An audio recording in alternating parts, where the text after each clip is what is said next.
Vote ঘোষণার আগে রাজ্যে আসছে আরও 240 কোম্পানি কেন্দ্রীয় বাহিনী। দুদফা মিলিয়ে সবচেয়ে বেশি মোতায়েন হচ্ছে দক্ষিণ 24 পরগনায়। কোন জেলায় আর কত বাহিনী থাকছে?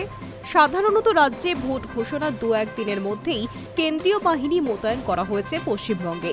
তবে এবছর একদিকে বিধানসভা নির্বাচন, তার উপর এসআইআর প্রক্রিয়ার কারণে আগেভাগেই বাংলায় এসেছে কেন্দ্রীয় বাহিনী। প্রথম দফায় 240 কোম্পানি বাহিনী পাঠানো হয়েছিল রাজ্যে।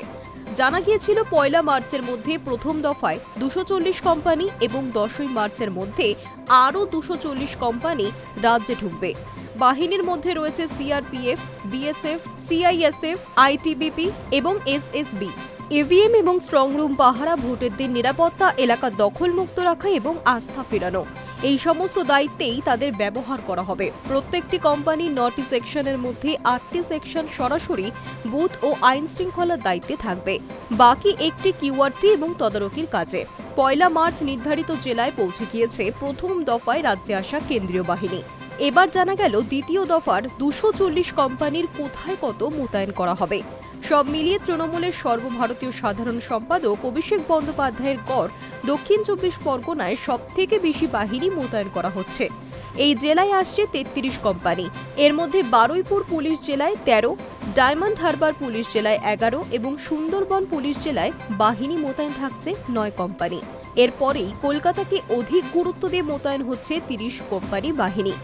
বিরোধী দলনেতা শুভেন্দু অধিকারীর জেলা পূর্ব মেদিনীপুরে 28 কোম্পানি, পূর্ব বর্ধমানে 25 কোম্পানি কেন্দ্রীয় বাহিনী মোতায়েন করা হচ্ছে।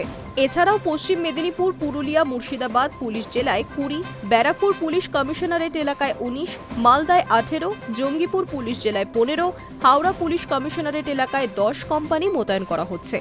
এসআইআর এর চূড়ান্ত তালিকা প্রকাশ পেয়েছে।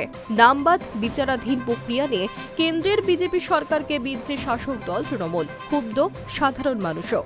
আগামী শুক্রবার যার প্রতিবাদে মেট্রো চ্যানেলে ধর্নায় বসছেন মুখ্যমন্ত্রী মমতা বন্দ্যোপাধ্যায়। এসআইআর ইস্যুতে জেলায় জেলায় অশান্তির আশঙ্কাও রয়েছে। এদিকে কয়েকদিনের মধ্যে বিধানসভা নির্বাচনে নির্ঘণ্ট ঘোষণা হতে পারে।